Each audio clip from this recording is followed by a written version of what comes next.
বান্দরবান সদর হাসপাতালের সম্প্রসারিত ভবনে নির্মাণ কাজ করার সময় বিদ্যুৎস্পৃষ্ট হয়ে দুই নির্মাণ শ্রমিকের মৃত্যু হয়েছে।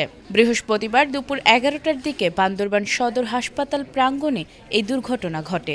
নিহত শ্রমিকরা হলেন মোহাম্মদ সাকিব ও কামরুল হাসান।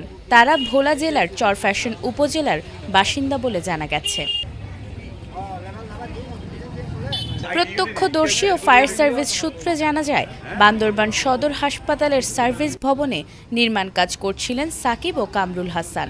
কাজ করার এক পর্যায়ে ভবনের পাশে থাকা বৈদ্যুতিক মূল তারের সঙ্গে একটি লোহার অ্যাঙ্গেলের সংস্পর্শ হলে তারা বিদ্যুৎস্পৃষ্ট হয়। এতে ঘটনাস্থলেই তাদের মৃত্যু হয়। পরে খবর পেয়ে বান্দরবান ফায়ার সার্ভিস ও সিভিল ডিফেন্স ও পুলিশের সদস্যরা ঘটনাস্থলে পৌঁছে পরিস্থিতি নিয়ন্ত্রণে নেন এবং প্রয়োজনীয় কার্যক্রম শুরু করেন। আমরা সাথে সাথে আমাদের সিনিয়রের নেতৃত্বে প্রথমকাল এবং দ্বিতীয়কাল গাড়ি সাথে সাথে মুভ করি। সিনিয়র এসে স্পটে দেখছে দুইজন লোক 11,000 বিদ্যুতের বিল্ডিংয়ে কাজ করতেছে। 11,000 বিদ্যুতের পুরের সাথে আর্থিং হয়ে দুইজন লোক স্পটে মারা গেছে। আমি সাথে সাথে আমার গাড়ি নিয়ে আমি মুভ করছি, এসে দেখতেছি দুইজন লোক মৃত অবস্থায়। আমি সাথে সাথে পুলিশকে খবর দিলাম, পুলিশ এসে এখন আইডেন্টিফাই করতেছে। এই বিয়ে এতটুকু পর্যন্ত।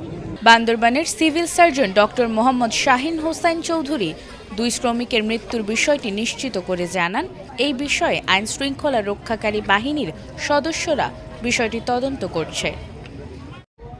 Desk report, ATN Bangla.